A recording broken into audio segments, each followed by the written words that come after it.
Shalom, selamat malam Bapak Ibu, sahabatku, suster, semuanya yang dikasihi Tuhan Yesus. Terima kasih untuk kehadirannya malam hari ini. Mari kita siapkan hati kita yang terbaik, waktu kita yang terbaik. Kita mau berikan pujian dan penyembahan yang terbaik buat Tuhan Yesus. Kita hening sejenak.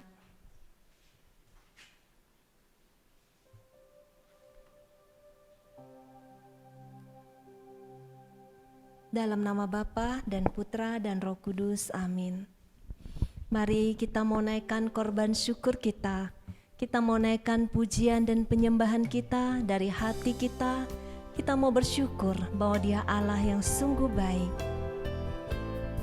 Yesus, Engkau baik.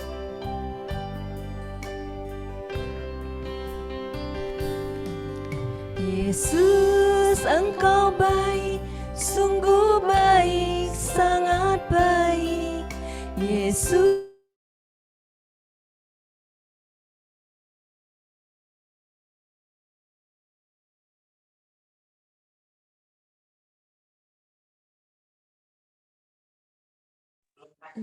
Nggak ada suara ya? Jadi miskin supaya aku jadi kaya. Kita naikkan sekali lagi. Yesus, Engkau baik. Sungguh baik, sangat baik. Yesus, Engkau baik. Sungguh baik, sangat baik. Kasih-Mu tak berkesudahan. Kasih-Mu kekal selamanya. Aku telah mengenal kasih karunia-Mu. Aku telah mengenal kasih karunia-Mu. Kau kaya, rela jadi miskin supaya aku jadi kaya. Hosana, Hosana, Hosana bagi Yesus Allahku. Hosana, Hosana bagi Yesus Tuhanku. Benar Tuhan, sungguh Engkau Allah yang baik, sangat-sangat baik. Tidak ada Allah yang seperti Engkau. Kasih-Mu tak berkesudahan, kekal selamanya untuk kami. Malam hari ini kami sungguh mau mengucap syukur. Kami mau naikkan pujian ini sekali lagi. Kami mau nyatakan sungguh-sungguh dari hati kami.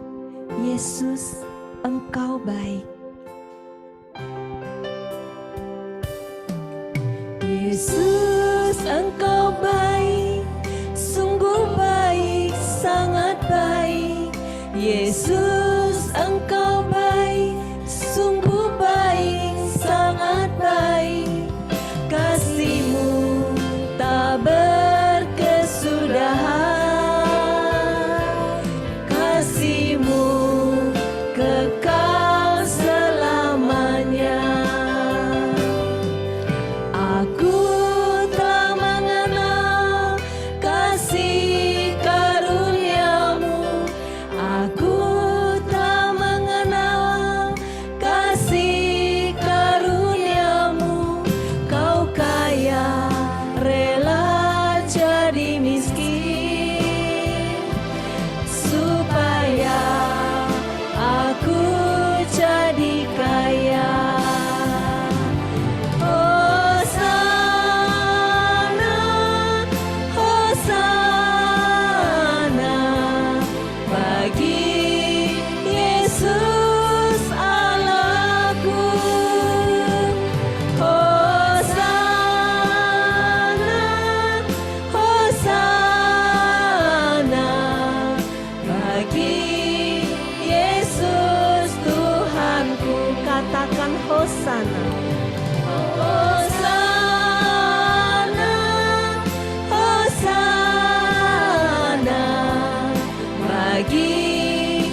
terpujilah nama-Mu.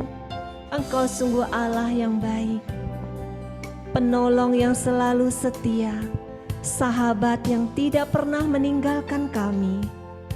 Filipi 4 ayat 13 mengatakan, segala perkara dapat kutanggung di dalam Dia yang memberi kekuatan kepadaku. Mari kita nyatakan di dalam lagu ini iman kita, bahwa Dialah penolong yang selalu setia.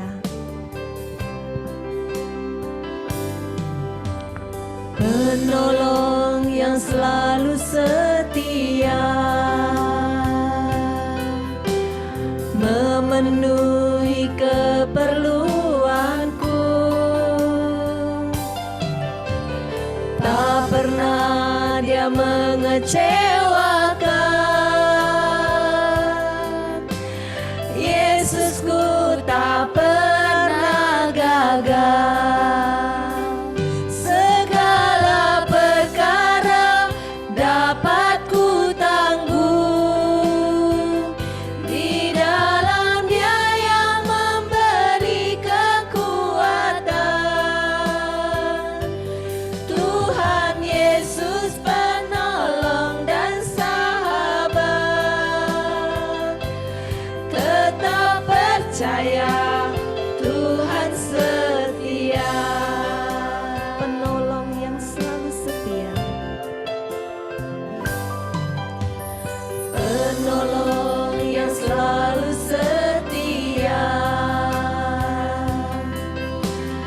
memenuhi keperluanku. Tak pernah Dia mengecewakan. Yesusku tak pernah gagal. Segala perkara dapat ku tanggung di dalam Dia yang memberi kekuatan. Tuhan Yesus penolong dan sahabat, tetap percaya Tuhan setia.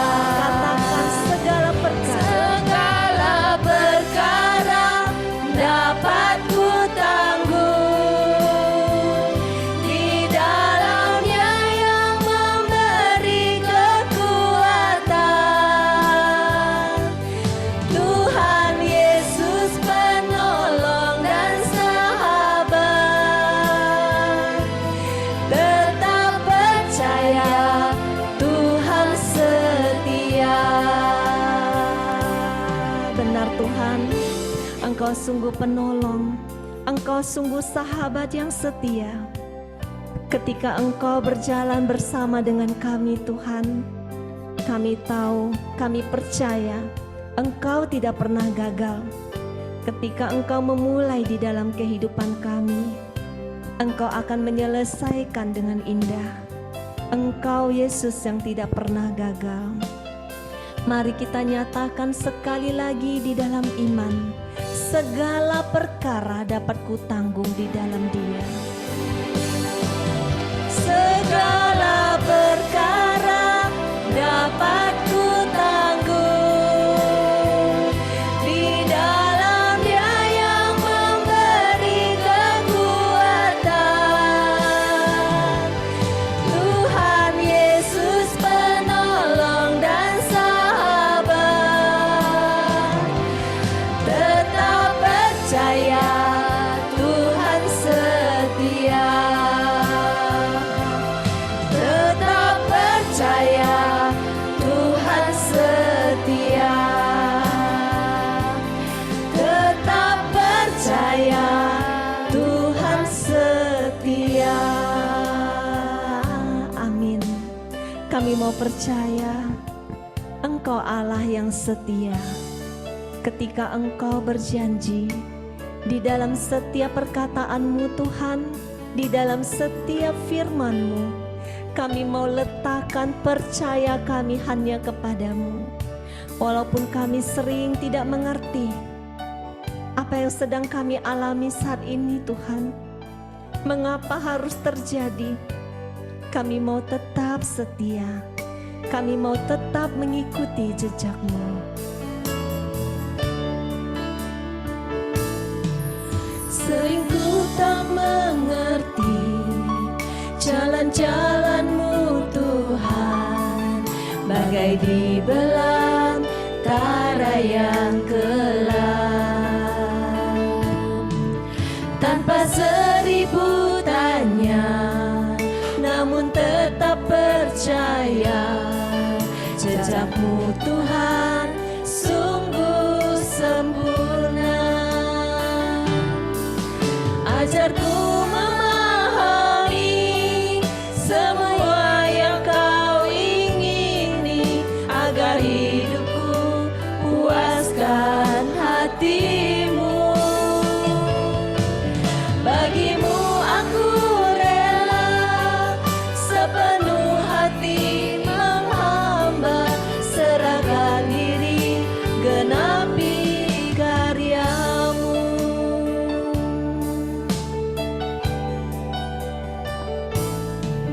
Sering ku tak mengerti jalan-jalan-Mu Tuhan, bagai di belantara yang kelam.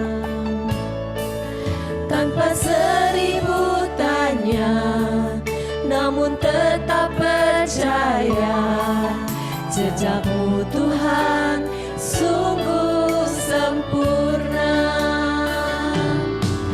Ajarku memahami semua yang Kau ingini, agar hidupku puaskan hati-Mu. Bagimu aku rela sepenuh hati menghamba, serahkan diri genapi karya-Mu. Ajarku memahami semua yang Kau ingini, agar hidupku puaskan hati-Mu. Bagimu aku rela sepenuh hati menghamba, serahkan diri genapi karya-Mu. Serahkan diri genapi karya-Mu. Serahkan diri genapi karya-Mu. Ini kami Tuhan, kami datang kepadamu malam hari ini. Hanya satu kerinduan kami. Kami rindu hidup kami memuaskan hati-Mu. Kami rindu hidup kami menyenangkan hati-Mu Tuhan. Saat ini kami mau masuk lebih dalam lagi. Kami mau bawa seluruh tubuh, jiwa, dan roh kami Tuhan, berkumpul di hadapan-Mu bersama dengan semua anak-anak-Mu. Kami rindu menyembah-Mu di dalam indahnya hadirat-Mu. Katakan kami berkumpul Tuhan. Kami berkumpul Tuhan di hadapan tata-Mu.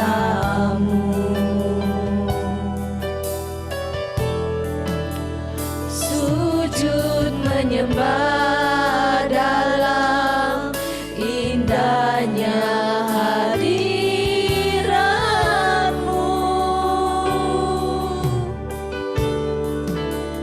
Kami rindu curahan kuasa Roh Kudus,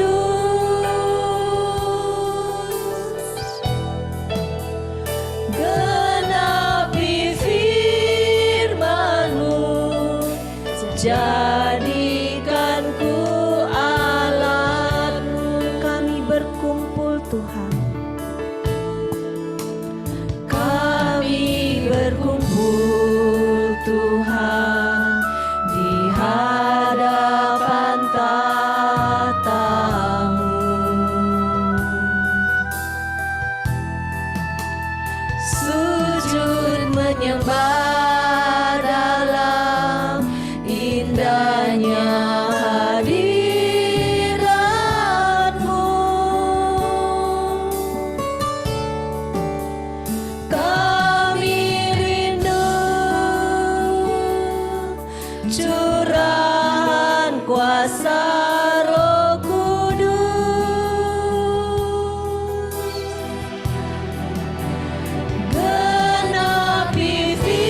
Curahkan kuasa Roh Kudus, api kemuliaan-Mu membakar hati yang rindu untuk melayani-Mu, sampai seluruh keluarga kami, sampai seluruh bumi ini dipenuhi api kemuliaan-Mu. Ini kami Tuhan, kami bawa hati kami saat ini, jamah setiap hati kami yang haus dan lapar akan Engkau. Kami mau bawa hati kami Tuhan untuk masuk ke dalam hadirat-Mu, memuji dan menyembah-Mu. Hanya kepadamu Tuhan kami mau naikkan pujian dan penyembahan ini. Malam hari ini Tuhan kami hanya mau fokus kepadamu. Kami mau tinggalkan semua beban-beban, kekhawatiran, kesibukan, apapun yang menghalangi kami untuk mengalami Engkau. Kami mau berkumpul di hadapan-Mu saat ini Tuhan, hanya untuk memuji dan menyembah-Mu. Firman-Mu mengatakan, ketika satu orang diselamatkan, seisi rumahnya akan diselamatkan. Kami bawa seluruh keluarga kami saat ini sujud menyembah di hadapan-Mu Tuhan. Mari kita nyatakan sekali lagi dengan penuh iman. Kita bawa kerinduan kita.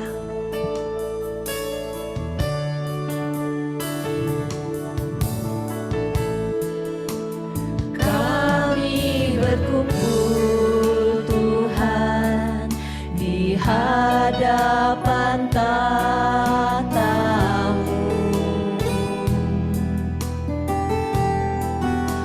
sujud menyembah dalam indahnya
Angkat suaramu, sembahlah Dia. Angkat suaramu, sembahlah Dia. Sembah Dia, sembah Dia, sembah Dia.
Angkat suaramu, sembah Dia.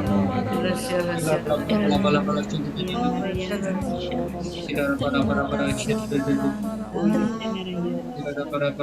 untuk lawatan, untuk curahan Roh Kudus-Mu malam hari ini, untuk kekuatan baru yang membakar hati kami setiap anak-anak-Mu di tempat ini. Terima kasih Tuhan, terima kasih, terima kasih. Saat ini Tuhan, kami mau menyiapkan hati kami. Kami rindu masuk lebih dalam lagi untuk mengenal-Mu, Allah yang maha baik. Kami rindu mengenal isi hati-Mu lebih lagi, supaya kami Tuhan mampu mengasihi-Mu di atas segala-galanya. Mari kita nyanyikan firman-Mu, pelita bagi kakiku.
Terima kasih Tuhan, saat ini kami mau merenungkan firman-Mu. Laki, Pak.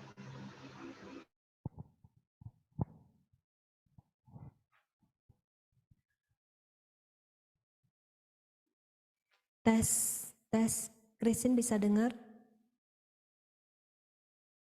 Terus ya.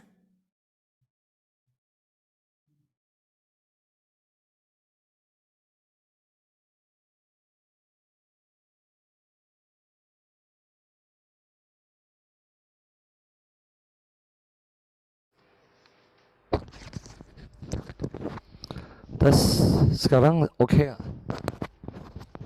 Udah keluar suaranya, Pak.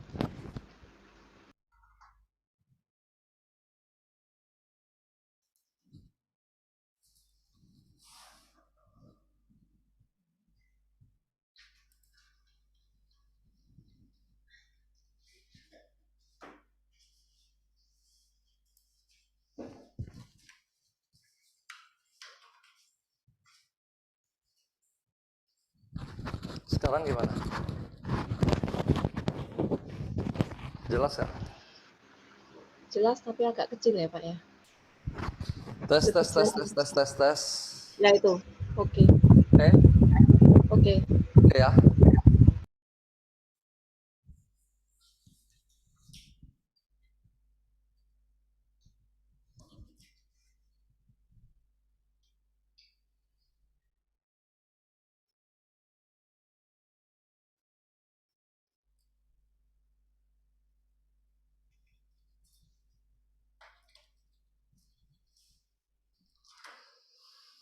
Tes, tes, tes, tes, tes.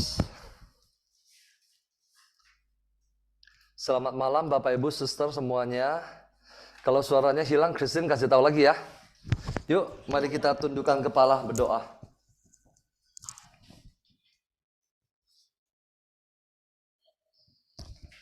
Selamat malam Bapa, Putra, dan Roh Kudus. Terima kasih Tuhan. Terima kasih untuk lawatan-Mu pada malam hari ini. Terima kasih saat ini kami boleh berada di dalam hadirat-Mu. Dan di dalam hadirat-Mu saat ini kami mau mendengarkan suara-Mu. Saat ini Tuhan, biarlah kuasa Roh Kudus-Mu bekerja. Biarlah segala penghalang-penghalang firman-Mu dengan otoritas yang Engkau berikan kepada kami, saat ini kami perintahkan enyah di dalam nama Yesus. Segala penghalang-penghalang kami perintahkan enyah di dalam nama Yesus. Biarlah Engkau memberkati anak-anak-Mu ini. Biarlah Engkau memberkati semua peralatan jaringan yang kami pakai pada malam hari ini. Singkapkanlah misteri kerajaan surga. Nyatakanlah kepada kami ya Tuhan. Sembunyikanlah hamba-Mu ini di belakang salib-Mu. Berfirmanlah Tuhan, kami siap mendengarkan. Amin. Bapak Ibu, minggu depan sudah Jumat Agung ya. Berarti minggu depan sudah tidak ada komsel. Malam hari ini saya mau mengajak kita untuk ada satu tema, judulnya adalah menang melawan dosa. Menang melawan dosa.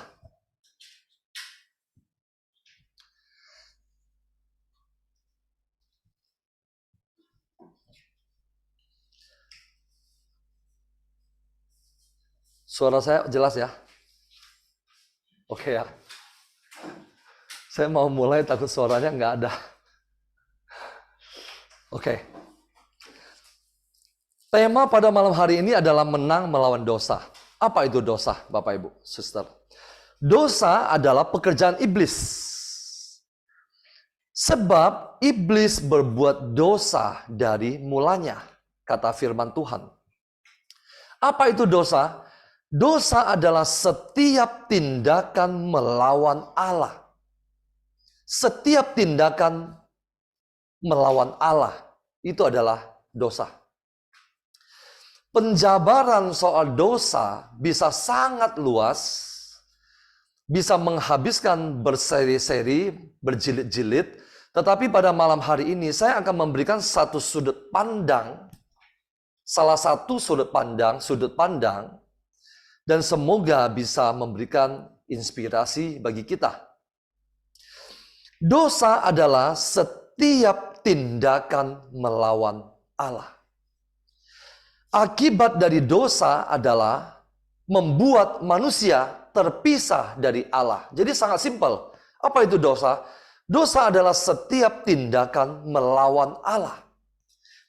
Setiap tindakan yang bertentangan dengan 10 perintah Allah, itu dosa. Dan itu disebut sebagai dosa berat. Dosa melawan 10 perintah Allah, itu adalah dosa berat. Tetapi saya tidak akan menjelaskan soal apa itu dosa berat, apa itu dosa ringan. Jadi simpelnya adalah dosa setiap tindakan melawan Allah, titik. Akibat dari dosa adalah membuat manusia terpisah dari Allah. Kitab Roma mengatakan demikian, sebab upah dosa adalah maut. Upah dosa adalah maut. Upah dosa. Artinya hasil dari tindakan berbuat dosa itu berujung kepada maut. Tidak ada yang lain. Tidak ada yang berujung ke lain selain berujung kepada maut. Itulah tujuan iblis dari semula.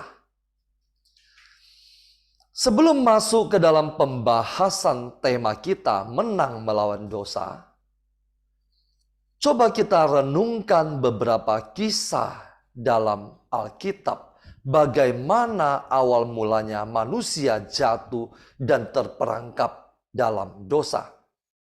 Kisah pertama saya akan mengambil dari kitab Kejadian bab 3. Silakan dibuka. Kitab Kejadian bab 3.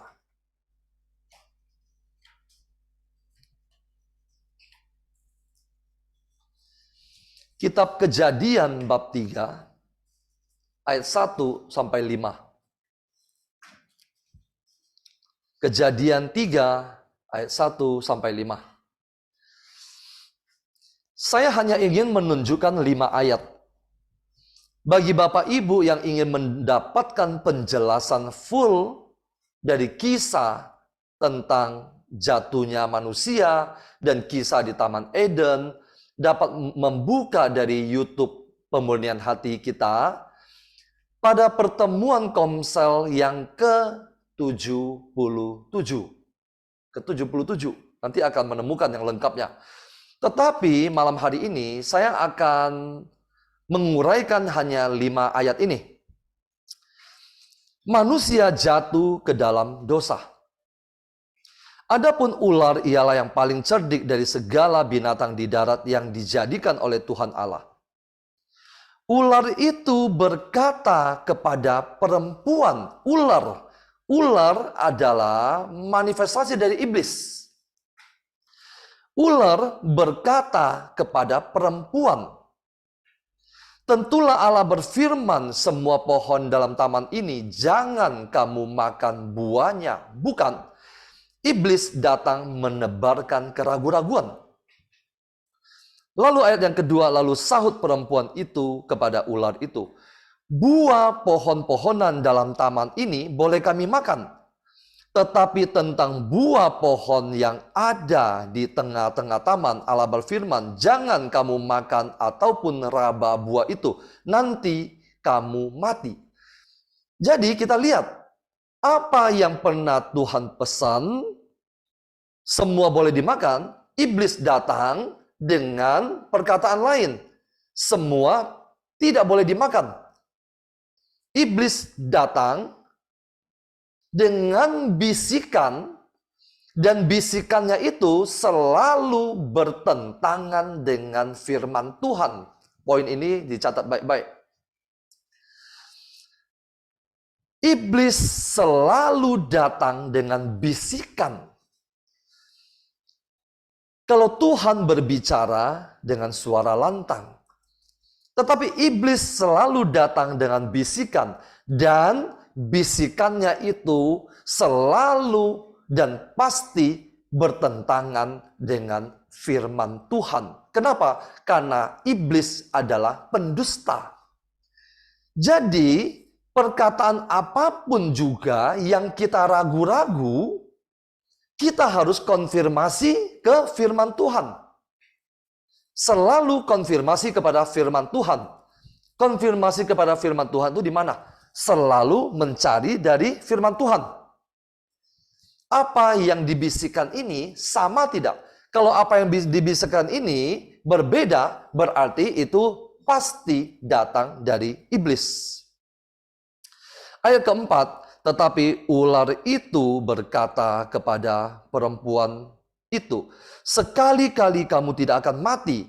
Tetapi Allah mengetahui bahwa pada waktu kamu memakannya, matamu akan terbuka dan kamu akan menjadi seperti Allah, tahu tentang yang baik dan yang jahat. Sebelumnya Allah sudah memberikan satu perintah. Sudah menyampaikan sebuah pernyataan. Sekarang iblis datang dengan pernyataan lain. Tetapi perempuan ini saat itu dia tidak tahu bahwa ini adalah iblis. Standar hidup manusia hanya dari satu suara, yaitu firman Tuhan. Firman Tuhan.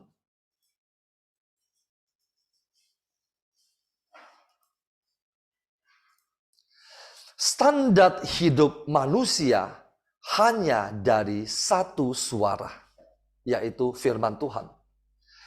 Setiap suara yang bertentangan dengan firman Tuhan, pasti itu adalah suara iblis.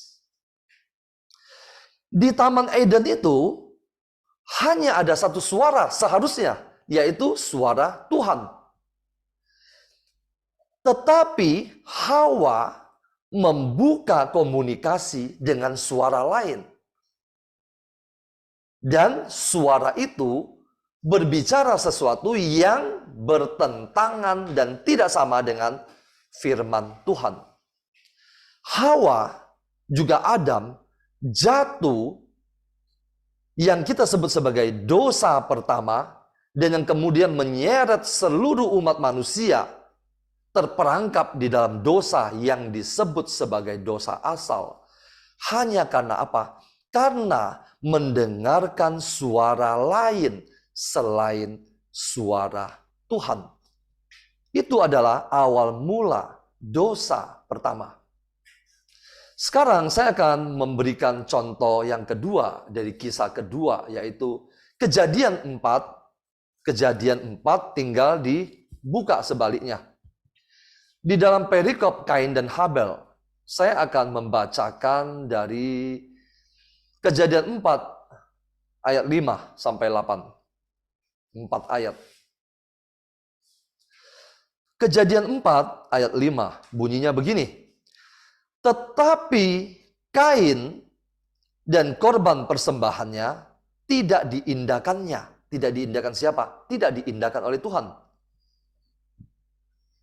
Lalu hati Kain menjadi sangat panas dan mukanya muram. Karena persembahannya itu tidak diterima.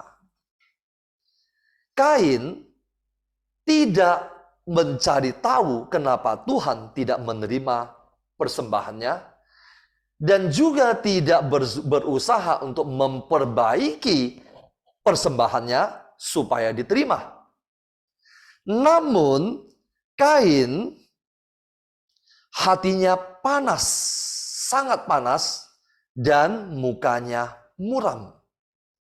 Ayat ke-6, firman Tuhan kepada Kain, mengapa hatimu panas? Jadi Tuhan berbicara langsung kepada Kain. Mengapa hatimu panas dan mukamu muram? Ayat ke-7, apakah mukamu tidak akan berseri jika engkau berbuat baik? Tetapi jika engkau tidak berbuat baik, dosa sudah mengintip di depan pintu. Ia sangat menggoda engkau, tetapi engkau harus berkuasa atasnya. Baru saja selesai perkataan Tuhan kepada Kain, baru aja selesai. Ayat ke-8, kata Kain kepada Habel, Kain langsung mengambil tindakan. Tetapi tindakan dia itu bukan merespon perkataan Tuhan. Tindakan dia apa? Kata Kain kepada Habel, adiknya, marilah kita pergi ke padang. Ketika mereka ada di padang, tiba-tiba Kain membunuh Habel, adiknya itu, lalu membunuh dia. Bapak Ibu, Kain ketika persembahannya itu ditolak, dia tidak mau mencari tahu kenapa ditolak, dan tidak ingin memperbaiki persembahan yang lebih baik supaya diterima. Tetapi dia sudah gelap mata. Karena dia gelap mata, karena dia panas hati, Kain menutup telinga terhadap firman Tuhan. Tuhan sudah tahu akan ada bahaya yang akan mengancam Kain. Makanya Tuhan berbicara kepada Kain. Tetapi Kain menutup telinga terhadap firman Tuhan. Dengan demikian dia juga mengabaikan peringatan Tuhan akan bahaya di depan mata. Dan akhirnya dia menjadi seorang pembunuh. Kisah pembunuhan pertama dalam Alkitab, dalam sejarah umat manusia, terjadi karena apa? Karena Kain menutup telinga terhadap firman Tuhan. Jadi kisah pertama tadi itu, manusia jatuh karena apa? Karena mendengar suara kedua selain suara Tuhan. Karena mengikuti standar kedua selain standar yang satu-satunya, yaitu standar Tuhan. Kisah kedua ini, manusia lagi-lagi jatuh ke dalam dosa karena apa? Menutup telinga terhadap firman Tuhan. Itulah dosa kedua. Dan seterusnya dosa berkembang terus. Sebagaimana, nah coba perhatikan di sini. Dosa berkembang terus. Kenapa dosa berkembang terus? Karena iblis juga berkembang terus. Dia berevolusi. Dia berevolusi dari apa? Dari seekor ular kecil di Taman Eden yang berbicara dengan perempuan itu. Kemudian iblis itu menjadi seekor naga tua di kitab Wahyu, kalau Bapak Ibu membacanya. Kitab pertama sampai kitab terakhir, iblis berevolusi terus. Makanya dosa juga berkembang terus, karena iblis berevolusi terus. Dari seekor ular kecil menjadi seekor naga tua. Jadi iblis akan ada terus sampai akhir zaman. Jadi Bapak Ibu, perjuangan kita melawan dosa akan ada terus sampai akhir zaman. Lalu kembali kepada tema di atas. Bagaimana kita dapat menang melawan dosa? Saya mau mengajak kita untuk membuka dari kitab Roma. Roma bab 6 ayat 5. Roma bab 6 ayat 5. Silakan dicari.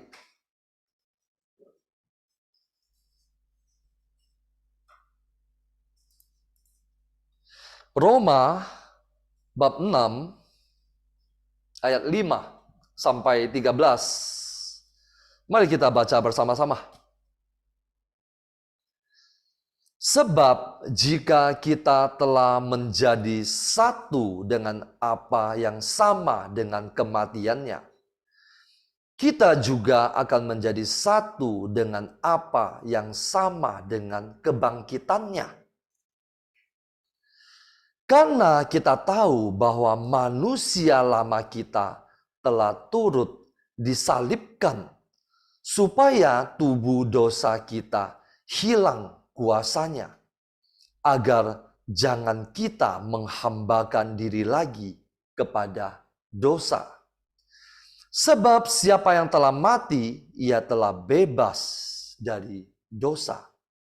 Jadi, jika kita telah mati dengan Kristus, kita percaya bahwa kita akan hidup juga dengan Dia. Kita berhenti sejenak di sini. Jadi, jika kita telah mati dengan Kristus, apa artinya kita mati dengan Kristus? Ketika Anda dan saya dibaptis, pada saat itulah kita mati bersama dengan Kristus. Manusia lama kita mati dan kemudian dikuburkan bersama dengan Kristus. Supaya apa? Supaya kita juga akan bangkit bersama Kristus dengan manusia baru kita. Karena kita tahu bahwa Kristus sesudah ia bangkit dari antara orang mati, tidak mati lagi. Maut tidak berkuasa lagi atas dia. Ayat 10.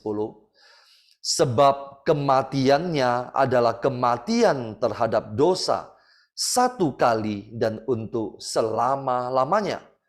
Dan kehidupannya adalah kehidupan bagi Allah. Demikianlah hendaknya kamu memandangnya, bahwa kamu telah mati bagi dosa, tetapi kamu hidup bagi Allah dalam Kristus Yesus. Sebab itu hendaklah dosa jangan berkuasa lagi di dalam tubuhmu yang fana, supaya kamu jangan lagi menuruti keinginannya.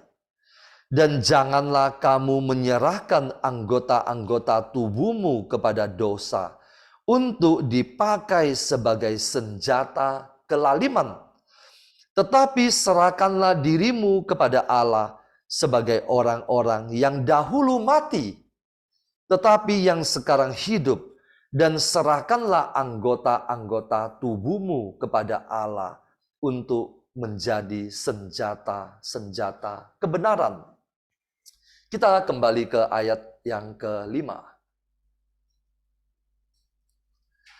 Sebab jika kita telah menjadi satu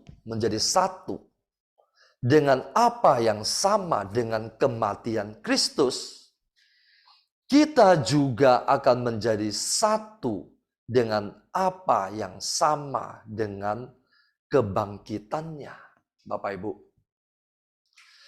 ketika Yesus mati di kayu salib dan bangkit dari kematian, yang sebentar lagi akan kita peringati Jumat Agung, ketika Yesus mati di kayu salib dan kemudian pasca dia bangkit dari kematian. Dia, Yesus, telah mengalahkan kuasa dosa pertama, kuasa iblis dan kuasa maut. Melalui kematiannya dan kebangkitannya, Kristus sudah mengalahkan dosa, iblis, dan maut. Yesus sudah mengalahkan bagi kita, bagi Anda dan saya. Jadi kita tidak perlu bersusah-susah mengalahkannya lagi. Yesus telah menang di atas kayu salib. Dan pada saat dia bangkit, dia telah memenangkan bagi kita semua. Sekarang pertanyaannya.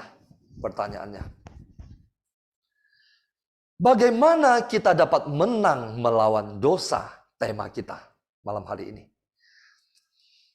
Bagaimana kita dapat menang melawan dosa?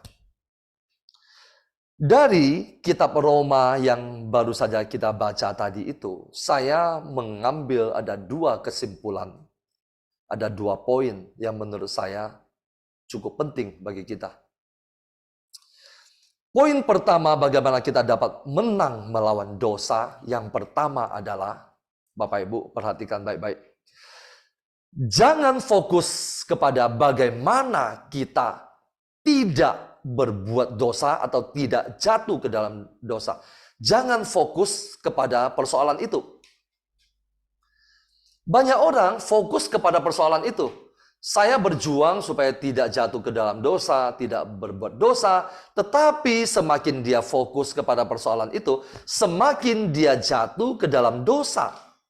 Bahkan ketika dia jatuh ke dalam dosa kecil saja, dia terintimidasi. Dia sudah merasa bahwa dia tidak suci, tidak kudus, tidak layak di hadapan Tuhan. Kenapa? Karena dosa sekecil apapun juga, iblis datang mengintimidasi. Jadi, yang pertama adalah jangan kita memberikan fokus dan perhatian kepada bagaimana kita harus berbuat supaya tidak berbuat dosa dan tidak melakukan dosa. Jangan fokus kepada itu dulu. Tetapi fokuslah kepada bagaimana kita selalu hidup dekat dengan Allah. Jangan fokus kepada bagaimana cara untuk mengalahkan dosa, tidak berbuat dosa itu. Jangan fokus kepada itu. Fokus kita harus kita geser. Supaya kita tidak berbuat dosa, fokus kita harus geser kepada bagaimana kita selalu hidup dekat dengan Allah. Kalau kita hidup dekat dengan Allah, otomatis kita tidak akan berbuat dosa lagi, Bapak Ibu. Ada yang setuju dengan saya? Jangan fokus kepada dosa. Bagaimana saya harus mengalahkan dosa ini? Bagaimana saya harus berjuang? Kenapa saya jatuh lagi? Dan sebagainya. Jangan fokus.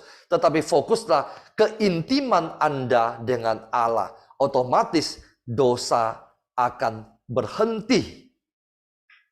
Bapak Ibu, kalau kita katakan bahwa tubuh kita ini selalu berbuat dosa, kita juga harus hati-hati. Begini, tubuh tidak selalu identik dengan kedagingan. Kedagingan tidak 100% identik dengan tubuh kita. Kedagingan adalah sesuatu yang negatif. Tetapi tubuh belum tentu. Kenapa? Memang tubuh kita bisa jatuh ke dalam dosa, tetapi kita juga harus ingat, tubuh kita juga adalah bait Roh Kudus. Jadi jangan selalu berpikir bahwa kedagingan adalah kita membenci tubuh kita. Tidak. Tubuh kita harus kita tempatkan dengan baik. Tidak menjadi hamba dan budak dosa tubuh kita, tetapi tubuh kita harus menjadi bait Roh Kudus. Jadi cara pandang kita terhadap tubuh kita berbeda. Tadi poin pertama, jangan fokus kepada bagaimana tidak berbuat dosa. Sekarang yang kedua, poin yang kedua. Bagaimana kita dapat menang melawan dosa? Poin yang kedua adalah tinggal tetap di dalam firman Tuhan. Tinggal tetap di dalam firman Tuhan.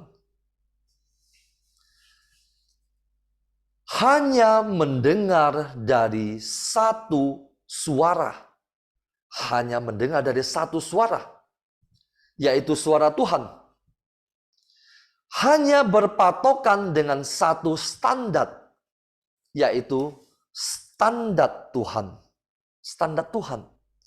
Bukan standar dari buku-buku, dari orang-orang hebat. Kita tidak berstandar pada itu.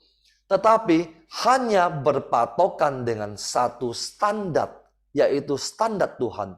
Dan standar Tuhan itu ada di dalam firman Tuhan. Jadi tinggal tetap di dalam firman Tuhan. hanya mendengar dari satu suara, suara Tuhan, hanya berpatokan dengan satu standar, standar Tuhan, renungkanlah firman Tuhan siang dan malam. Renungkanlah firman Tuhan siang dan malam. Karena semakin kita merenungkan firman Tuhan, semakin Roh Kudus memenuhi kita. Saya sudah pernah sampaikan berulang-ulang kali. Karena saya sendiri merasakan ini sesuatu yang sangat penting. Semakin kita merenungkan firman Tuhan, semakin Roh Kudus memenuhi kita. Semakin Roh Kudus memenuhi kita, maka kita akan mati terhadap dosa.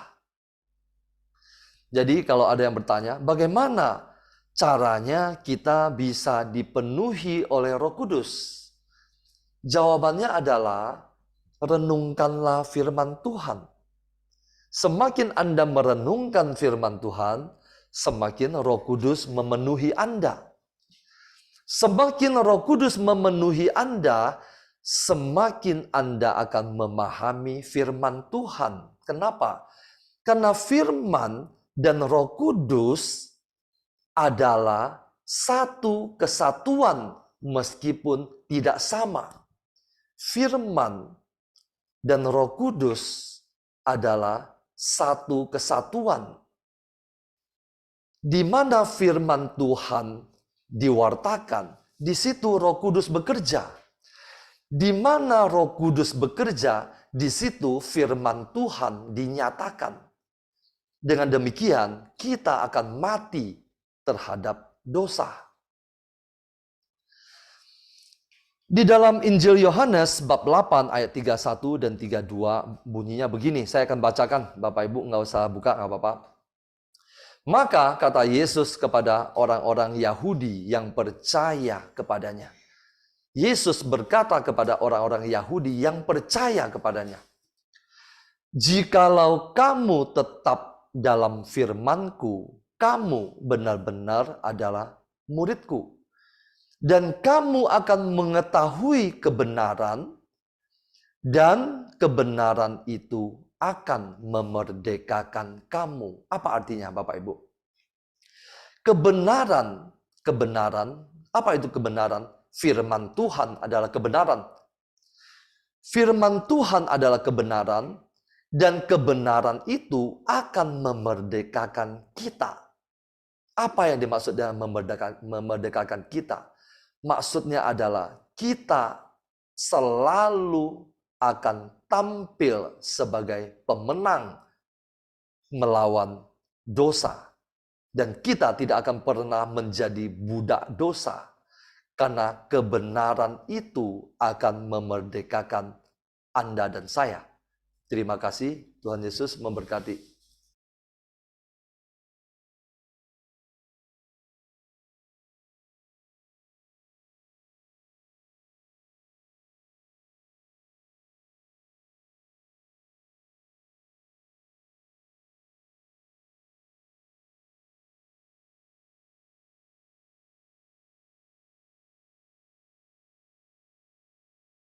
Suara saya jelas?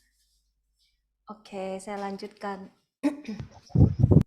Dosa berasal dari iblis. Kita sudah tahu tadi, sampai akhir zaman dia akan berjuang membawa kita masuk ke dalam dosa, supaya kita terpisah dengan Allah. Di dalam Yakobus 4 ayat 7, di situ dikatakan, karena itu tunduklah kepada Allah dan lawanlah iblis, maka ia akan lari daripadamu. Tunduk kepada Allah artinya taat kepada firman Tuhan. Taat pada semua perintahnya tanpa kompromi. Iblis pasti lari ketika setiap serangan dan godaannya gagal terhadap kita. Karena iblis buang-buang waktu menggoda anak Tuhan yang tunduk kepada Tuhan, tidak akan mempan. Untuk tunduk pada perintahnya, kita harus tahu apa isi firman-Nya. Karena itu, kenapa kita harus melekat, harus membaca, merenungkan firman Tuhan siang dan malam. Supaya kita tahu apa isi firman itu, Apa perintah Tuhan di dalam surat cintanya itu? Selain membaca secara keseluruhan, beberapa ayat firman Tuhan yang menjadi pedang roh harus kita hafal. Bukan kira-kira, bukan asal baca. Di mana kelemahan kita sering jatuh, kita harus mencari ayat firman Tuhan yang berbicara secara pribadi tentang hal itu. Contoh, ketika iblis menggoda kita untuk jatuh ke dalam dosa, merokok, minum, pornografi, hidup dalam ketidakkudusan. Kita cari ayat firman Tuhan yang berbicara tentang ini. Contoh misalnya di 1 Petrus 1 ayat 15-16. Tetapi hendaklah kamu menjadi kudus di dalam seluruh hidupmu, sama seperti Dia yang kudus, yang telah memanggil kamu, sebab ada tertulis, kuduslah kamu, sebab aku kudus. Jadi kita harus hafal dengan ayat firman Tuhan yang menjadi kekuatan kita di dalam berperang melawan dosa. Contoh lain, misalnya yang sering jatuh ke dalam dosa kemarahan. Kita bisa cari ayat firman Tuhan yang berbicara tentang ini. Di Efesus 4 ayat 26. Apabila kamu menjadi marah, janganlah kamu berbuat dosa. Janganlah matahari terbenam sebelum padam amarahmu. Dan janganlah beri kesempatan kepada iblis. Jadi kita mencari di mana kelemahan kita sering jatuh. Kita harus cari ayat firman Tuhan yang untuk melawan khusus kelemahan itu. Yang sering jatuh ke dalam dosa ketidaksabaran misalnya. Di situ ada ayat firman Tuhan, sabarlah kamu seseorang terhadap yang lain. Seperti itu. Atau ada yang suka menghakimi. Kita bisa hafalkan ayat firman Tuhan, janganlah kamu menghakimi, maka kamu pun tidak akan dihakimi. Jadi semua itu harus di luar kepala kita. Kita cari kelemahan kita yang sering jatuh ke dalam dosa atau serangan iblis, kita cari ayatnya. Jadi ketika iblis menyerang, kita punya firman. Kita punya pedangnya. Seperti itu. Jadi kuncinya di mana kelemahan kita mencari ayat firman Tuhan. Hafalkan, diulang-ulang. Saat serangan datang, firman itulah pedang untuk berperang. Saya sering praktekkan ini, makanya saya bisa sharingkan. Tahun-tahun awal saat Tuhan mulai menaruh saya melayani berhadapan, dulu saya pikir hanya cerita tentang 5 senjata. Tetapi masuk makin dalam, ternyata saya harus berhadapan dengan jiwa-jiwa yang kena kuasa gelap. Apakah saya tidak takut? Saya takut, Bapak Ibu. Iblis mengintimidasi saya untuk takut dan mundur. Saat itu saya diberi ayat ini di Lukas 10 ayat 19. Tuhan berfirman di situ, sesungguhnya aku telah memberikan kuasa kepada kamu untuk menginjak ular dan kalajengking, dan kuasa untuk menahan kekuatan musuh, sehingga tidak ada yang akan membahayakan kamu. Itu firman Tuhan. Jadi ketika saya takut, saya ulang, saya baca ayat ini, saya hafalkan. Jadi ketika melayani orang-orang yang kerasukan atau yang kena kuasa gelap, waktu awal-awal saya takut. Tapi firman Tuhan itu berkuasa. Ketika kita percaya bahwa Dia berjanji, aku memberikan kamu kuasa untuk menginjak ular dan kalajengking, dan kuasa untuk menahan kekuatan musuh, sehingga tidak ada yang akan membahayakan kamu. Itu Bapa yang berjanji. Ini bukan presiden yang berjanji. Ini Bapa yang di surga berjanji. Kalau Dia yang berjanji, kita bisa percaya kepadanya. Tidak ada pribadi lain yang bisa lebih dipercaya selain Tuhan. Jadi saat saya takut, saya ulang-ulang ayat ini. Saya hafalin di luar kepala. Saya imani janjinya. Setiap kali ketakutan itu datang, saya akan katakan keras-keras kepada iblis bahwa saya diberi kuasa. Saya ulang ayat ini, saya lawan semua ketakutan itu. Semakin kita memenangkan setiap peperangan, kita akan semakin naik level iman. Coba nanti Bapak Ibu praktekkan Lukas 10 ayat 19. Oke, sekarang kita lanjut. Semakin kita memenangkan setiap peperangan itu, kita akan makin naik level iman. Firman Tuhan itu perkataan Allah dan punya kuasa saat dipraktekkan. Jadi ketika kita praktek firman itu baru punya kuasa untuk melawan serangan iblis, serangan-serangan yang menjatuhkan kita, entah itu ketakutan, kekhawatiran, kecemasan, juga serangan untuk godaan kita melakukan dosa. Dia menggoda kita supaya melakukan dosa. Itu juga bisa kita lawan dengan ayat firman Tuhan. Alkitab bukan buku yang dikarang oleh manusia. Alkitab adalah inspirasi dari Roh Kudus. Firman Tuhan berbeda dengan teori manusia atau kata-kata motivasi dari buku motivator yang terkenal. Firman Tuhan itu punya kuasa. Jadi, perjuangan melawan dosa, kita bisa praktekkan firman Tuhan. Kita imani setiap firman-Nya, kita praktekkan, hafalkan di luar kepala.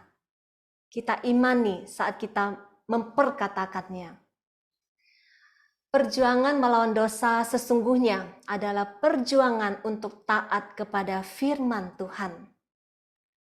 Ketika kita membaca firman Tuhan, kita makin mengenal dan mengasihi Dia lebih dalam lagi. Karena itu, Tuhan Yesus berkata, hukum kasih itu di atas segalanya. Ketika kita mampu mengasihi Tuhan di atas segala-galanya, kita tidak akan gampang jatuh ke dalam dosa. Di Markus 12 ayat 30, Markus 12 ayat 30 di situ dikatakan, kasihilah Tuhan Allahmu dengan segenap hatimu dan dengan segenap jiwamu dan dengan segenap akal budimu dan dengan segenap kekuatanmu. Jika kita sungguh-sungguh mengenal Dia, kita pasti sangat mengasihi Dia. Jika kita sungguh-sungguh mengenal Bapa kita, di dalam firman Tuhan, di dalam surat cintanya, kita pasti sangat mengasihi Dia. Karena tidak ada lagi pribadi yang lebih layak menerima cinta kita yang paling tinggi selain Dia. Kita tidak perlu kekuatan besar untuk melawan dosa, karena kekuatan cinta akan Dia mengalahkan semuanya. Seperti seorang anak yang makin dewasa, makin mengenal kasih orang tuanya, apa yang dikatakan oleh orang tuanya, anak ini pasti percaya. Anak yang baik, dia akan taat dan patuh apa yang menjadi perintah orang tuanya. Karena dia percaya orang tuanya itu yang paling mengasihi dia, yang paling tahu yang terbaik baginya. Anak ini tidak akan mudah jatuh kepada bisikan orang lain, yang membisikkan sesuatu yang berbeda dengan apa yang dikatakan orang tuanya. Karena kasihnya, percayanya kepada orang tuanya, anak ini akan melakukan dengan sukarela apa yang diperintahkan oleh orang tuanya. Dia akan menghindari apa yang akan melukai orang tuanya. Seperti itu. Jadi ketika kita mampu mengasihi Tuhan di atas segala-galanya, melawan dosa itu bukan sesuatu yang sangat-sangat butuh perjuangan. Karena dengan sendirinya kita tidak ingin melakukannya. Karena kita tahu dosa melukai hati Bapa. Taat pada firman Tuhan harus sampai pada titik ketaatan karena mencintai Dia. Karena itu kita butuh berjuang untuk makin naik level dalam iman. Kita pernah membahas di sesi level iman anak sampai ke sahabat. Di iman mempelai dan sahabat, apa yang kita lakukan kepada Tuhan untuk Tuhan karena cinta kepadanya. Apa yang melukainya tidak mungkin ingin kita pikirkan, apalagi kita lakukan. Kerinduan kita hanya ingin melakukan semua yang menyenangkan hatinya, semua yang memuaskan hatinya. Jadi, perjuangan 5 senjata yang kita lakukan di dalam retret baru sampai pada membaca dan merenungkan firman Tuhan. Ketika kita sudah mengenal kebenaran firman Tuhan, firman itu harus kita praktekkan. Barulah firman Tuhan itu punya kuasa atas hidup kita dalam melawan dosa. Di Yakobus 1 ayat 22 dikatakan, "Tetapi hendaklah kamu menjadi pelaku firman, dan bukan hanya pendengar saja. Sebab jika tidak demikian, kamu menipu diri sendiri." Tahu firman dan menjadi pendengar saja tidak akan mengubah hidup kita. Banyak orang dunia, bukan anak Tuhan, bahkan iblis juga tahu firman. Yang membedakan kita sebagai anak Allah dengan mereka adalah saat kita taat menjadi pelaku firman. Dan kita hidup sebagaimana Kristus hidup. Di dalam 1 Yohanes 2 ayat 3-6. "Dan inilah tandanya bahwa kita mengenal Allah, yaitu jikalau kita menuruti perintah-perintahnya. Barang siapa berkata, 'Aku mengenal Dia,' tetapi ia tidak menuruti perintahnya, ia adalah seorang pendusta, dan di dalamnya tidak ada kebenaran.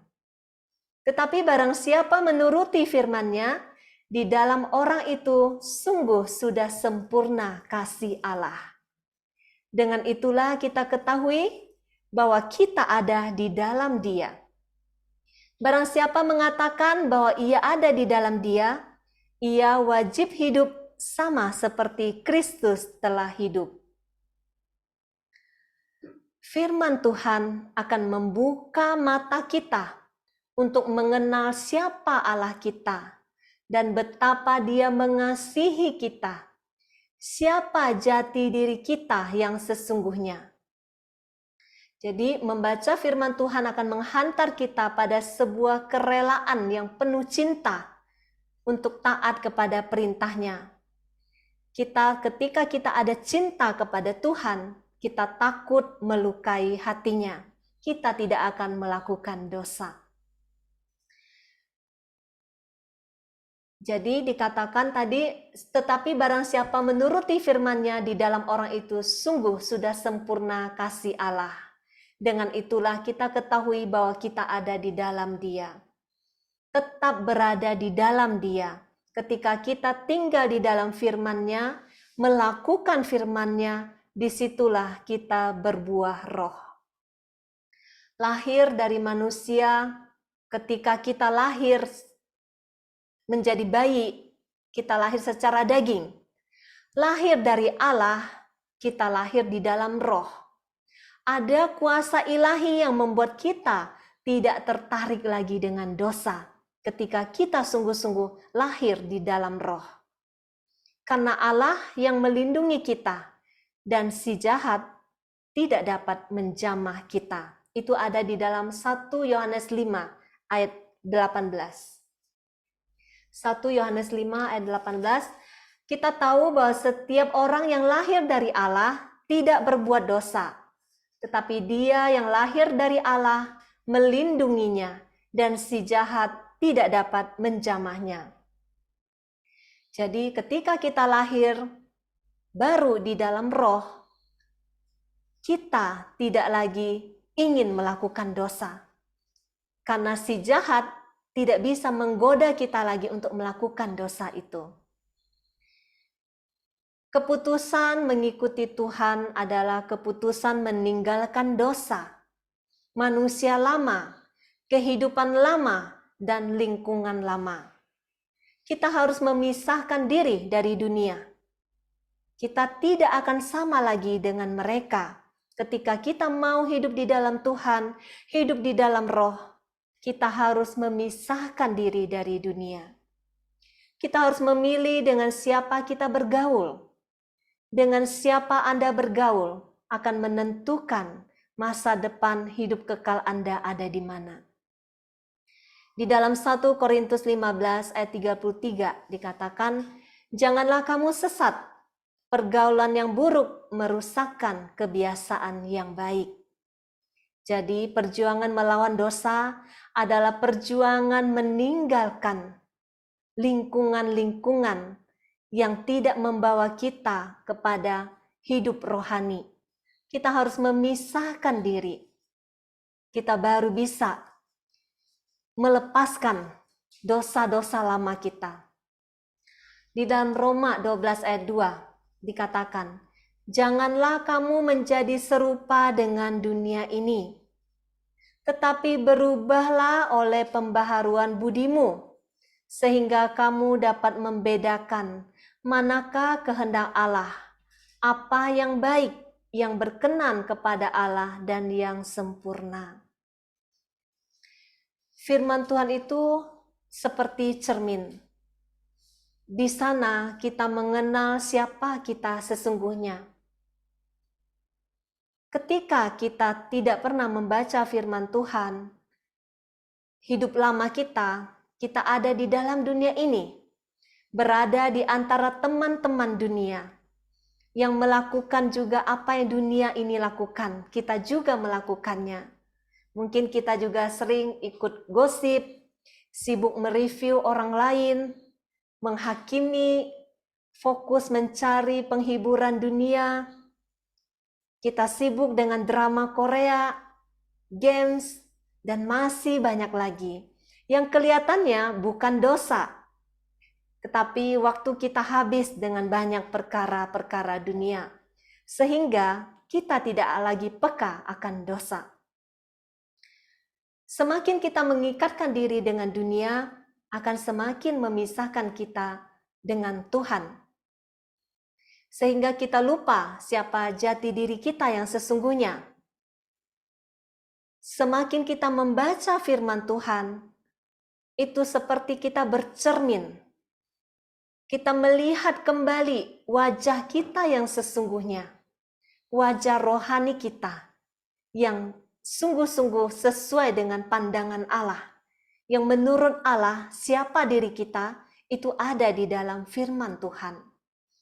Bahwa kita bukan berasal dari dunia ini, dan kita tidaklah sama dengan orang-orang dunia ini. Sehingga yang tadi saya bilang, pergaulan yang buruk akan merusak kebiasaan yang baik. Jadi kita harus memilih dengan siapa kita bergaul. Sehingga itu akan membawa kita makin masuk ke dalam rencana Allah. Firman Tuhan itu guidance yang menjaga kita untuk tidak jatuh ke dalam dosa. Seseorang bisa berjalan lurus sampai kepada tujuan dan tidak tersesat jika ada petunjuk, ada arahan untuk berjalan seperti Google Map kalau kita nggak tahu jalan. Firman Tuhan itu petunjuk bagaimana kita harus berjalan sehingga kita tidak jatuh dan tersesat. Jadi, seperti dikatakan di Mazmur 119 ayat 9, dengan apakah seorang muda mempertahankan kelakuannya bersih? Di situ dijawab, dengan menjaganya sesuai dengan firman-Mu. Jadi, firman Tuhan itu standar hidup, petunjuk kita, bagaimana kita harus hidup di dunia ini, sehingga kita sampai kepada tujuan kita, rumah Bapa. Firman Tuhan itulah petunjuk hidup kita. Itu langkah-langkah supaya kita tidak jatuh ke dalam dosa. Sekarang bagaimana kalau sudah jatuh ke dalam dosa? Datanglah kepada salibnya. Di sanalah dia sudah membayar lunas hutang dosa kita. Di saat kita mau bertobat, mau mengakui dosa-dosa kita mau mohon ampun dengan rendah hati dan berbalik kepadanya. Tanpa pengakuan dari hati, bahwa kita bersalah, tidak mungkin kita mampu sungguh-sungguh hidup di dalam pertobatan. Kita tidak mampu menyelesaikan dosa kita. Hanya Tuhan yang sanggup menyelesaikan dosa kita. Kita tidak sanggup untuk menutupi dosa kita dan menyelesaikannya. Hanya Tuhan yang sanggup. Saya ingat kisah Daud dan Batsheba di dalam 2 Samuel 11. Di situ kita bisa melihat bagaimana Daud jatuh ke dalam dosa perzinahan. Ketika Daud ingin menutupi dosanya dengan kekuatannya sendiri, dia malah jatuh lagi ke dalam dosa pembunuhan. Kita tidak mampu untuk menyelesaikan dosa kita. Kita hanya bisa datang kepada Tuhan. Dialah yang mengampuni kita dan menyelesaikan hutang-hutang dosa kita. Hanya datang kepada Dia, mengakuinya, mohon ampun dan berbalik kepadanya. Jadi berjuang lagi, melakukan 5 senjata dan praktekkan firman-Nya, sehingga membawa kita kepada pengenalan yang sungguh-sungguh akan Dia, sehingga kita mengasihi Dia di atas segalanya, akan membebaskan kita dari tipu muslihat iblis yang berjuang selalu untuk memisahkan kita dengan Bapa. Amin. Tuhan Yesus memberkati. Mari kita siapkan lagu Segala Perkara Dapat Kutanggung di Dalam Dia.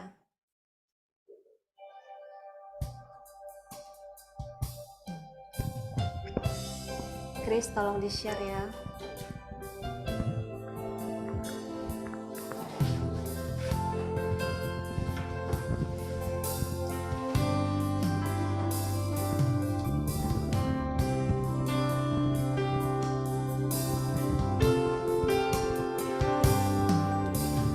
Penolong yang selalu setia, memenuhi keperluanku. Tak pernah Dia mengecewakan. Yesusku tak pernah gagal. Segala perkara dapat ku tanggung di dalam Dia yang memberi kekuatan. Tuhan Yesus penolong dan sahabat, tetap percaya Tuhan setia. Segala perkara dapat ku tanggung di dalam Dia yang memberi kekuatan. Tuhan Yesus penolong dan sahabat, tetap percaya Tuhan setia. Tetap percaya Tuhan setia. Tetap percaya Tuhan setia. Mari kita tundukkan kepala kita, biarkan musik tetap mengalun. Selamat malam, ya Bapa, Putra, dan Roh Kudus. Terima kasih Tuhan untuk firman-Mu pada malam hari ini. Pada malam hari ini Tuhan, kami mau memfokuskan diri kami untuk mengasihi-Mu, untuk mengasihi-Mu dengan segenap hati kami. Kami mau memfokuskan diri kami untuk hidup intim dengan-Mu. Karena ketika kami mengasihi-Mu melebihi apapun juga, kami tidak akan terpikat lagi oleh dosa. Ketika kami memfokuskan diri kami untuk intim dengan-Mu, tinggal dekat dengan-Mu, maka kami tidak mempunyai peluang lagi untuk berbuat dosa. Tuhan, saat ini pandanglah anak-anak-Mu, pandanglah kami semua yang setiap saat, setiap hari kami diincar oleh si jahat. Dia memperangkap, memasang perangkap kepada kami anak-anak-Mu. Namun kami percaya Tuhan, Engkau tidak akan membiarkan kami jatuh. Segala godaan-godaan iblis, serangan-serangan yang mengintimidasi pikiran kami, apapun bentuknya itu, melalui otoritas yang Engkau berikan kepada kami sebagai anak-anak Allah, saat ini kami mau perintahkan segala godaan iblis itu kami tolak dan kami hancurkan di dalam nama Yesus. Kami tolak di dalam nama Yesus. Kami tolak di dalam nama Yesus. Segala serangan kepada pikiran kami, saat ini kami perintahkan enyah di dalam nama Yesus. Kami perintahkan enyah di dalam nama Yesus.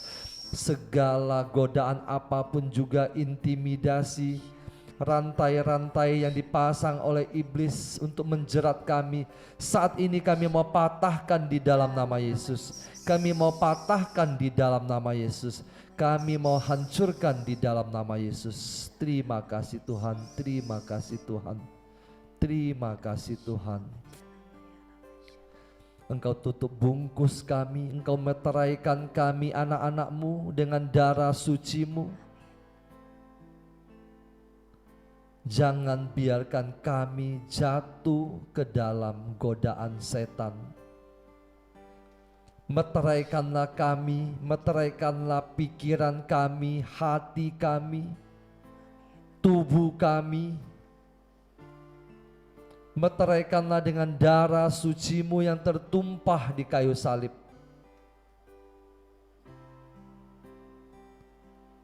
Biarlah kami sungguh-sungguh menjadi anak-Mu Tuhan. Biarlah Engkau menaruh cinta di dalam hati kami, cinta yang besar kepadamu. Hanya dengan cinta yang besar itu Tuhan, kami tidak ingin lagi berbuat dosa. Apapun bentuknya dosa itu, dosa besar, dosa kecil, dosa berat maupun dosa ringan, semua kejahatan adalah dosa, dan kami tidak ingin ambil bagian di dalamnya. Tutup bungkus kami anak-anak-Mu ini satu persatu Tuhan. Engkau tutup bungkus mereka Tuhan. Engkau tutup bungkus dengan kuasa Roh Kudus-Mu. Engkau tutup bungkus mereka satu persatu, keluarga mereka, orang-orang yang mereka cintai. Engkau bebaskan dari segala yang jahat, Engkau bebaskan dari segala dosa.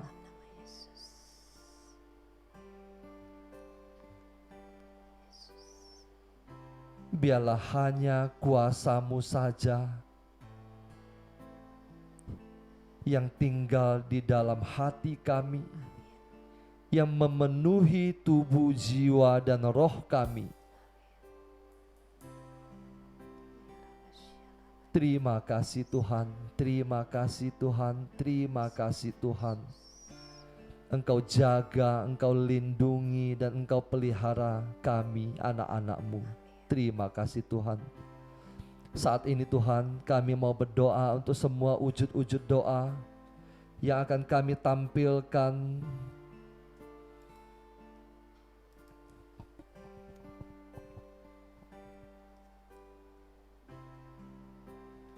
Bapa yang baik, kami mau bawa anak-anak-Mu yang saat ini berseru kepadamu untuk pemulihan keluarga mereka.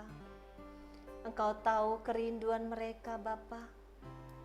Engkau lihat keluarga yang sedang tidak rukun, yang sedang terpecah belah. Biarlah hatimu yang tergerak oleh belas kasihan, Engkau menyatukan kembali. Engkau curahkan kembali kasih yang mula-mula di dalam setiap keluarga. Kasihanilah anak-anak-Mu Tuhan, biarlah kasih-Mu mengalir di dalam setiap keluarga ini. Kami juga mau berdoa untuk pemulihan ekonomi. Engkau tahu perjuangan anak-anak-Mu, mereka yang sedang kesusahan di dalam perekonomian keluarga mereka, yang sedang mengalami jalan buntu. Bukakan jalan bagi setiap anak-anak-Mu Tuhan. Curahkan berkat yang datang dari tempat yang maha tinggi. Berkat yang datang dari Engkau sendiri. Engkau hidupkan kembali semua yang sudah mati usahanya Tuhan. Engkau hidupkan kembali dengan Roh-Mu. Terima kasih Tuhan, terima kasih. Kami juga mau berdoa untuk anak-anak-Mu yang saat ini sedang terikat dengan kuasa kegelapan. Curahkanlah belas kasih-Mu. Kasihanilah anak-anak-Mu yang saat ini sedang terikat. Bebaskanlah dengan darah suci-Mu setiap kuasa-kuasa kegelapan yang mengikat mereka. Saat ini kami perintahkan, enyahlah di dalam nama Yesus, di dalam nama Yesus, di dalam nama Yesus. Biar Engkau sendiri Tuhan yang menghancurkan setiap rantai-rantai yang mengikat mereka. Engkau yang memerdekakan setiap anak-anak-Mu ini kembali. Dalam nama Yesus, dalam nama Yesus. Kami juga mau berdoa untuk anak-anak-Mu Tuhan yang saat ini sedang sakit. Jamah setiap anak-anak-Mu Tuhan. Mereka yang berseru, Yesus anak Daud, kasihanilah aku. Engkau adalah dokter di atas segala dokter. Tidak ada yang mustahil bagimu Tuhan. Ketika Engkau menjamah anak-Mu, kesembuhan terjadi. Kami percaya Tuhan, kuasa-Mu mengalir. Engkau sendiri yang menjamah setiap anak-anak-Mu saat ini. Dalam nama Yesus, dalam nama Yesus, dalam nama Yesus. Terima kasih Tuhan. Kami juga mau berdoa untuk pelayanan KPH ini, untuk semua tim yang terlibat. Engkau mengenal setiap kami Tuhan, segala ketidaksempurnaan kami. Kami menyerahkan hati kami untuk-Mu, melayani-Mu, bekerja di kebun anggur-Mu. Curahkan rahmat Roh Kudus-Mu kepada setiap kami, mampukan kami melayani lebih baik lagi, dan membiarkan Roh-Mu bekerja bebas di dalam setiap kami anak-anak-Mu. Engkau berkati Tuhan setiap hati yang melayani-Mu, keluarga-keluarga mereka, dan juga setiap tangan yang memberi untuk pelayanan kami ini. Biarlah Engkau berkati berlimpah-limpah. Terima kasih Tuhan, terima kasih. Di dalam nama-Mu yang kudus, kami sudah berdoa dan mengucap syukur. Amin. Dalam nama Bapa dan Putra dan Roh Kudus. Amin.